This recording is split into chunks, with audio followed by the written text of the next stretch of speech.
Bon, eh ben, Pierre est pas là. Mais, bon, Mais on fait quand même un débrief. Voilà, on fait quand même un débrief tous les deux. Je sais pas comment on va s'en sortir, ça va être difficile. On va y arriver. On va y arriver. Bon, on a dit cette semaine qu'on vous le rappelait tous les jours. Donc, on a besoin de vous, on a besoin de sous. Vous mettez sur regard.fr et vous nous donnez ce que vous pouvez. Mais c'est vraiment important. Nous, on a vraiment besoin que vous nous aidiez à améliorer et à continuer le travail qu'on fait. J'ai répondu à un commentaire qui disait « Ah, mais je croyais que c'était militant ». Oui, ça prend vraiment du temps. C'est-à-dire qu'en fait, Pierre et Pablo, ils sont toute la journée à Regard. Et il n'y a même pas que Pierre et Pablo qui sont à Regard. Il y a une secrétaire, il y a Loïc, il y a un directeur artistique, enfin, il y a un expert comptable, il y a des locaux à payer, il y a de l'informatique. Enfin bref, Regard, ça coûte. C'est pas parce que c'est gratuit d'accès que ça ne coûte pas. Donc on a vraiment besoin que vous nous épauliez, que vous nous aidiez. Vous mettez ce que vous pouvez, mais on compte sur vous. Allez, on parle de Macron ? On parle de Macron. On parle de Macron et de la droite. Exactement, et de la droite. De sa Allez. petite allocution D'hier présidentielle d'hier soir, qui nous a beaucoup intéressés avec Catherine. On en a déjà parlé beaucoup hier soir, tous les deux par téléphone. On n'a pas tout à fait le même avis dessus. Donc, pour rappel, Emmanuel Macron, on attendait en fait qu'il fasse un discours de politique générale pour essayer de voir en fait quelles pourraient être les issues à la potentielle crise institutionnelle, et au blocage institutionnel auquel aujourd'hui l'Assemblée fait face, dans la mesure où il n'y a pas de majorité absolue d'un groupe, et de loin, exactement. Et donc, bon, je vais commencer par donner mon point de vue et ce que j'ai pensé en fait de cette allocution et de ce discours. Moi, je l'ai trouvé d'une part problématique en fait du point de vue du respect des institutions françaises, parce que Emmanuel Macron est le président de la République, donc c'est une institution bien spécifique, la présidence de la République, et là tout d'un coup en fait il vient s'intéresser à deux organes qui théoriquement doivent être séparés de ce que lui est en tant que président de la République, à savoir à la fois le gouvernement, c'est-à-dire l'exécutif, et le Parlement, c'est-à-dire l'organe législatif. Et donc il a tenté en fait de dire, écoutez, vous m'avez donné, vous Français et Françaises, un mandat en fait sur un programme clair. Bon, beaucoup de gens ont glosé en fait sur le fait qu'il disait que genre son programme était clair, que son projet était clair. Il n'est pas très clair, c'est tout à fait faux. Mais au-delà de ça, il a dit bon bah puisque vous m'avez donné vos suffrages et le pouvoir finalement en avril dernier, je suis tout à fait légitime pour parler de là ce qui se passe aux législatives. Or, à mon sens, en tant que président de la République, il n'est pas légitime en fait pour parler des élections législatives. Ça, c'est la première chose. La deuxième chose, c'est que j'ai trouvé que ce qu'il avait dit était excessivement creux, c'est-à-dire qu'il n'a fait que finalement faire un espèce de commentaire politique. Enfin, c'est un peu comme moi quand je vais à la télé et que j'ai pas grand chose à dire et que en gros je fais que constater l'état des lieux, et à la fin j'en tire absolument aucune conclusion. On sait pas trop où est-ce qu'on habite. On en est au même point en gros avant et après le discours, sachant que il a quand même mis sous le tapis, pour moi, la chose la plus problématique et la plus inédite en fait qui s'est passée dimanche dernier et dont on a déjà parlé dans les débriefs, c'est-à-dire l'irruption en fait dans l'Assemblée nationale de 90 députés RN, et qu'il n'en a pas parlé et qu'il a dit oui, on va faire des au cas par cas, etc. On va voir si on peut faire des coalitions de gouvernement ou sur les textes. Mais il n'a pas dit ce qu'on faisait en fait avec les députés RN. Est-ce qu'ils font partie de ces potentielles coalitions? Est-ce qu'il va discuter avec? Et ça, il acte un peu plus, parce que maintenant je pense que c'est définitivement fait, mais il acte un peu plus la mort du cordon sanitaire qui a pu exister autour du Rassemblement national. Mais bon, Catherine, tu as peut-être un autre avis sur ce qui a été dit hier soir. Oui, c'est-à-dire que, je suis d'accord qu'il s'appuie sur un présupposé qui est « vous m'avez élu sur un programme clair ». Évidemment que la seule chose qui était claire, c'était la retraite à 65 ans et éventuellement que le RSA serait soumis au fait que les gens travaillent pour l'obtenir. Donc, je pense que c'est à peu près les seules choses qui ont été claires dans ce qu'il a annoncé. Moi, je ne lui fais pas le procès d'intervenir sur un terrain qui ne serait pas le sien, parce que je pense qu'on est dans une situation totalement inédite et qui est politique. C'est-à-dire que moi, je crois qu'on est dans une situation de crise politique et que ça ne peut pas se régler autrement que par du travail politique. C'est-à-dire que c'est pour ça que je ne crois pas qu'on puisse mettre sous le tapis d'une manière ou d'une autre le fait que le Front National est le premier groupe et que c'est bien ça qui est quand même la question qui nous est posée. Et donc le fait qu'il intervienne, finalement on ne sait pas trop s'il est le chef de l'État, le chef de parti, voilà. Je pense que tu as raison de dire que c'est une ambiguïté dans le statut, dans sa place. Mais au fond, moi, ce qui m'importe, c'est qu'est-ce qu'il dit politiquement. Alors, premièrement, en effet, il ne dit rien sur ce qu'il entend faire, parce qu'il reste dans un niveau de généralité qui est au moins aussi grand que le caractère sibyllin de son programme pendant la présidentielle puis la législative. Donc, il ne dit pas ce qu'il entend faire. Il dit en gros qu'il n'y aura pas de programme d'union nationale, sachant que je crois que cette idée est une idée, je ne sais même pas s'il a prononcé ces mots-là, apparemment il l'aurait dit à Marine Le Pen et à Fabien Roussel. Moi, ça me paraît très étrange parce que des programmes d'union nationale, en fait, il y en a eu que un. C'était pendant la Première Guerre mondiale, quand il y a eu enfin pas un programme, un gouvernement d'union nationale, il y en a eu un pendant la Première Guerre mondiale qui a rassemblé toutes les forces, sauf ce qui allait devenir le Parti communiste, en fait. Et au sortir de la Seconde Guerre mondiale, c'était pas du tout l'union nationale, c'était l'union de tous les résistants, ce qui n'a rien à voir. Donc, c'est une référence qui n'a pas de sens, mais il l'a écartée. Et ensuite, il nous a dit qu'il y avait deux possibilités, ce que factuellement tout le monde sait, ou bien il y a un accord, ou bien on fera du cas par cas. Mais surtout, ce qui est important de relever là-dedans, c'est qu'il n'a pas dit le contenu de sa politique, mais par contre, ce qu'il a demandé, il a sommé les uns et les autres de se positionner par rapport à une possibilité de venir dans le camp du gouvernement, enfin des gouvernants. Est-ce que vous êtes prêts à venir gouverner avec moi? C'est ça qu'il a demandé. En fait, il a demandé à chacun de se positionner. Et alors là, c'est ça, moi, qui m'est apparu important. C'est-à-dire qu'en fait, en effet,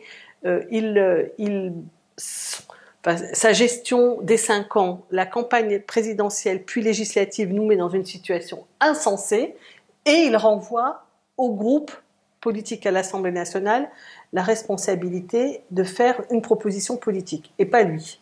Donc ça, c'est une tactique politique qui est assez curieuse.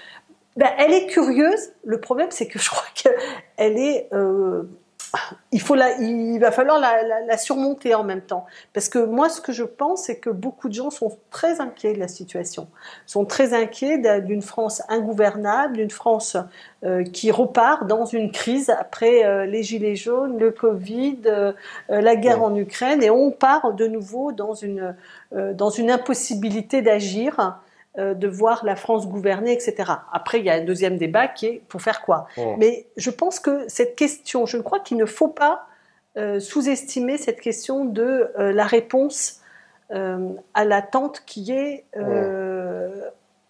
une assemblée et un gouvernement qui gouvernent. Et je note que la Miss Le Pen, elle dit nous ne ferons pas obstruction. C'est-à-dire que alors, je ne vais pas me mettre à penser que Marine Le Pen est la bonne boussole pour la tactique politique, hein, évidemment pas pour le fond politique, mais même pour la tactique. C'est pas parce qu'elle l'a dit qu'elle a raison, mais je pense que là, elle a le sens politique de comprendre que on ne peut pas évacuer complètement cette question de est-ce que la France est gouvernable ou pas? Et il faut une réponse à ça. Ouais, mais moi, en fait, je pense que au-delà du... Je ne sais pas si la France est ingouvernable ou pas, mais de fait, depuis avril, la France est ingouvernée. Et Oui. c'est un vrai problème. C'est-à-dire que ils ont mis très longtemps, Ça a il même mis très commencé longtemps. avant. Ça commence avant parce qu'en fait, il y a la Exactement. période de réserve où on fait plus rien Exactement. pendant 3 mois. Donc, ça fait pratiquement depuis janvier, ça va faire 6 mois que la France n'est pas gouvernée. Exactement, on n'est pas Elle est gouverné. gérée, mais Je pas suis bien gouvernée. incapable en fait de dire, bah, elle est gérée par son administration. Oui, Mais elle est administrée. elle Voilà. est administrée, mais moi je suis bien incapable en fait de dire ce qu'a fait Elisabeth Borne et son gouvernement depuis qu'ils ont été nommés. D'abord parce qu'il y a eu la période de réserve, ils ont été nommés juste avant la période de réserve, donc c'est vrai que c'est un peu compliqué de faire quelque chose. Mais enfin, je sais pas quel décret ils ont pris, quelle direction ils ont voulu donner chacun au pays, quelles sont les feuilles de route des uns et des autres. Et ça, c'est la première chose. La deuxième chose, c'est que quand même, il y a quelque chose, c'est que la France est ingouvernable, ingouvernée, tout ce qu'on veut. Il y a juste un point, en fait, sur lequel, depuis 6 mois, il se passe des choses, c'est en matière de politique internationale. Là, Emmanuel Macron est excessivement présent et on a l'impression, en fait, que malgré les élections, ben, il a les coups des franches, il a les mains libres et il arrive à faire des choses. On peut être d'accord, pas d'accord avec ces différentes stratégies vis-à-vis de ce qui se passe en Ukraine, vis-à-vis de Vladimir Poutine, etc. Mais c'est un domaine, finalement, qu'on voit bien qui est en dehors en fait de tout ce jeu gouvernemental et législatif. Donc de ce point de vue-là, je pense que c'est intéressant. Je sais pas en fait ce que ça veut dire. Ça veut dire, en fait, c'est un peu comme si ce domaine-là n'était pas du ressort de la souveraineté populaire. Tu vois, c'est-à-dire que, en gros, il a le droit d'agir. On ne sait pas trop sur quel mandat. Il rend compte à personne. Il rend compte à personne sur ce sujet-là. Et d'ailleurs, je note que pendant la campagne présidentielle et la campagne législative, Emmanuel Macron et Jean-Luc Mélenchon et Marine Le Pen lui ont dit. Bah, il a le droit de faire ce qu'il veut, ils l'ont pas attaqué vertement, en gros, sur la question de sa gestion de la crise ukrainienne. Ils ont même pris un peu de recul en disant, bon bah c'est vrai, il fait ce qu'il peut, c'est normal en fait qu'il appelle Vladimir Poutine, etc. Je sais pas quoi. Bon, ceci étant, je voudrais revenir en fait sur ce que tu as dit sur sa tactique en gros. Sa tactique, elle est excessivement dangereuse parce que en fait, c'est quelque chose qu'on entend en fait de plus en plus, qu'il essaye de mettre en place depuis maintenant 5 ans, c'est cette espèce de pseudo-pragmatisme. En fait, ce qui est sous-entendu dans son discours, quand il dit maintenant débrouillez-vous, il faut qu'on trouve des coalitions pour pouvoir avancer, etc., c'est qu'il y aurait une bonne façon de faire marcher le pays. Et cette bonne façon, cette espèce de pragmatisme, genre qui serait, raisonnable, en fait, dont il serait le seul porteur en fait sur l'échiquier politique, c'est à mon sens absolument insupportable lorsque précisément essaye de s'organiser autour de lui en fait des oppositions qui essayent de construire en gros leur colonne vertébrale idéologique bon an mal an. On le voit avec la NUPES, on le voit avec LR, etc. Et lui il dit arrêtez de faire tout ça, soyez raisonnables. Les Français ont des problèmes liés au pouvoir d'achat, les Français ont des problèmes, il y a des problèmes dans le secteur de la santé, et mettons de côté nos idéologies insupportables, et on va construire le pays ensemble. Et ben ça, en vrai, à mon sens, c'est excessivement dangereux, parce qu'il est encore en train de faire comme il fait d'habitude, il se pose au centre et il dit tout le monde glisse vers moi et toutes les bonnes idées vont glisser vers moi et je vais abolir tous les clivages. Alors là, des clivages qui vont de l'extrême gauche, on va dire, jusqu'à l'extrême droite. Bah je pense que c'est la mort de la démocratie, la mort de ce qui c'est peut-être aussi une des raisons pour lesquelles il y a une abstention aussi grande à ces législatives, c'est que si tout se ressemble, si tout le monde peut voter des lois, des chèques énergie ou je ne sais quoi, à quoi va ressembler notre politique demain ? Ouais, alors je suis tout à fait d'accord avec ce que tu dis. Je le dirais un peu d'une autre façon, c'est qu'en fait l'enjeu c'est de savoir qu'est-ce que c'est qu'une politique écologique.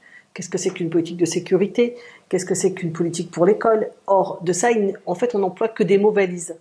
Et donc, on entend partout, il pourrait trouver un accord avec la NUPES sur l'écologie. Et puis avec l'extrême droite et LR sur la sécurité. Et puis sur la retraite, il pourrait trouver avec LR, etc. C'est-à-dire qu'en fait, on prend des grands mots et comme si chacun était tenant de qui la sécurité, qui l'écologie, comme si sur la sécurité ou sur l'écologie ou sur tous les autres sujets, il n'y avait pas des oppositions, des visions différentes de qu'est-ce que c'est que la sécurité, qu'est-ce que c'est que les politiques écologiques qu'il faut mettre en œuvre, qu'est-ce que c'est que la politique du pouvoir d'achat, etc., etc. C'est-à-dire qu'en fait, il dépolitise en employant ces grands mots comme ça. Quand je disais tout à l'heure, il a fait un discours avec des mots, des grands mots valises, et il continue de travailler sur les grands mots valises en essayant de rattacher des gens qui seraient chacun tenant d'une partie du mot valise. Donc ça, je suis tout à fait d'accord avec toi. L'autre chose qui me préoccupe, et c'est pour ça que je trouve ça inquiétant, ce qui se profile, c'est que si on est dans une période d'ingouvernabilité qui est possible et qui serait le résultat de fait de la vérité politique, c'est-à-dire que c'est pas artificiel si on est dans une situation complètement incertaine, instable, etc. C'est que on peut déboucher sur une crise politique qui fait que on renverse, soit l'Assemblée nationale renverse le gouvernement, soit on dissout l'Assemblée nationale. Enfin, il y a plein de versions qui peuvent se profiler à une échéance plus ou moins brève. Ça se fera pas avant l'été, ça sera probablement pas à la rentrée, mais on va laisser mûrir la crise et puis avoir un dénouement. Et le problème, c'est que ce dénouement-là, pour l'instant, et c'est pour ça que j'ai dit qu'on se dirait deux mots sur la droite, c'est que moi, ce que je ressens, ce que je vois, c'est que on est en train d'installer le Front National comme un élément de ce dénouement possible. Pas forcément tout seul, mais quand aujourd'hui Gérard Larcher dit le Rassemblement National pourrait bien avoir la Commission des Finances, quand on voit que hier l'actuel président des Républicains intronise par avance quasiment Wauquiez comme son successeur, puisqu'il va quitter la présidence des LR dans la semaine, et que donc il va y avoir un nouveau président qui va être élu par les militants, et que c'est Wauquiez qui est mis en avant. Quand on voit le pédigré, le profil de l'actuel président du groupe qui a été élu par 40 sur 60, c'est-à-dire qu'il y avait deux options à l'intérieur du groupe DLR, et que celui qui a été élu, c'est un très proche de Laurent Wauquiez, donc ça donne le poids de cette partie de la droite qui est proche de Ciotti, qui est proche de l'extrême droite, qui a porté Bellamy comme avec le succès dont on peut se rappeler quand même aux élections européennes. Néanmoins, il continue de penser que c'est sur cet axe extrêmement à droite, extrêmement conservateur, qu'ils ont une chance de s'en tirer face au ventre mou de la Macronie, et que c'est sur cet axe qu'ils peuvent s'en sortir, et qu'ils envisagent, on rappelle que Bellamy a dit entre Macron et Zemmour, je vote Zemmour. Donc, je veux dire, cette porosité avec l'extrême droite, entre LR et l'extrême droite, et les études montrent que aux élections législatives qui viennent de se finir, c'est un tiers des électeurs de LR qui, quand il y avait un candidat NUP, sont allés voter pour le candidat d'extrême droite. C'est-à-dire que ce passage de l'un à l'autre commence à vraiment s'installer. Et donc, moi, l'idée d'une alliance et d'une sortie de crise par une alliance des droites extrêmes et de l'extrême droite me fait véritablement, m'inquiète profondément, et je la crois comme une perspective qui n'est plus du tout une perspective d'école. Quand Zemmour a commencé ses discours sur la recomposition de la droite, il était tout seul. Évidemment, Pécresse lui a dit non et Marine Le Pen disait non. Et maintenant, on se rend compte que Marine Le Pen reprend cette expression dans son discours dimanche soir. La recomposition à droite n'est pas terminée, donc en gros, elle se dit partante pour continuer de travailler là-dedans. Et on voit que du côté des LR, c'est ça qui est en train de se construire. Et face à cette situation, je veux dire, je pense que il faut à la fois représenter une alternative, et il ne faut pas ouvrir la voie à une situation politique qui déboucherait sur la prise de pouvoir de la droite et de l'extrême droite. Mais pour ça, et je pense qu'on finira là-dessus, je pense que l'enjeu, en fait, c'est de pousser Emmanuel Macron, en fait, à idéologiser son discours et à ne pas rester dans le camp strict de la raison. Parce que c'est ça aussi qui lui permet de récupérer une partie des LR qui a un peu perdu sa boussole idéologique. Hein, qui est en train de la reconstruire. Et qui est en train de la reconstruire, mais très à droite. Mais précisément parce que Emmanuel Macron, ce qu'il dit, c'est moi de toute façon, j'ai pas d'idéologie, je prends un peu partout, juste ma boussole, c'est le raisonnable, c'est la raison, je sais pas quoi. Ce qui était quand même assez structurant pendant on va dire tout le XXe siècle pour la droite. Hein. Ils disaient déjà qu'ils étaient raisonnables, mais ils avaient adossé ça aussi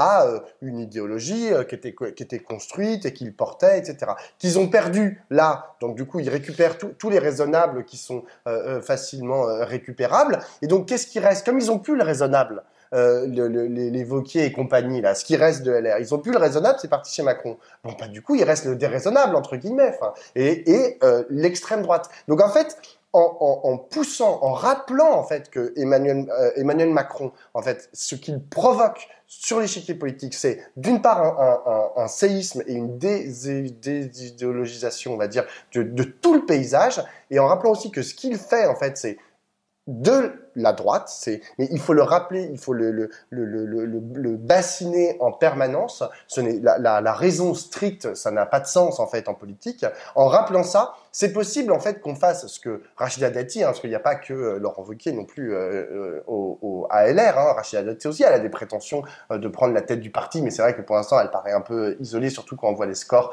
des députés LR à Paris. Il y en a 0 des députés LR à Paris.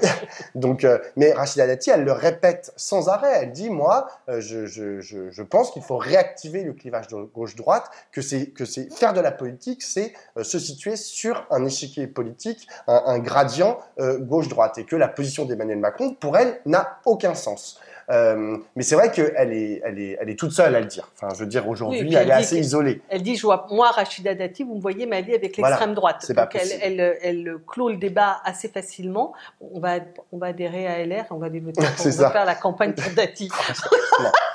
Non, la vérité, c'est que, moi, j'ai l'impression que les jours passent et on se rend compte que, heureusement, qu'il y a le groupe de la NUPES parce qu'il va falloir pouvoir porter un autre discours, mais que cet autre discours, il va falloir le construire, le structurer et pas simplement le porter dans un discours à l'Assemblée nationale. Bon, je pense que vous avez sûrement vu l'interview il a beaucoup circulé sur les réseaux sociaux. François Ruffin, l'entretien qu'il fait dans Le Monde, exprime cette inquiétude et propose des solutions. On a fait un débrief il y a moins d'une semaine déjà sur François Ruffin. Ceux qui l'ont pas vu peuvent le regarder. On avait fait un débrief qui s'appelait l'intrigant Mister Ruffin, où on parlait déjà de sa façon singulière de se positionner. Il revient et il étaye son point de vue dans Le Monde.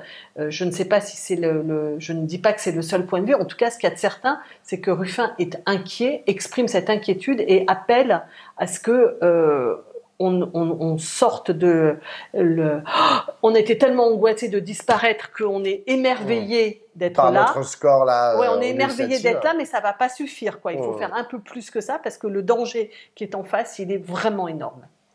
On va terminer là-dessus. Allez, à très vite. Regard.fr, 5 € par mois, la quicheta.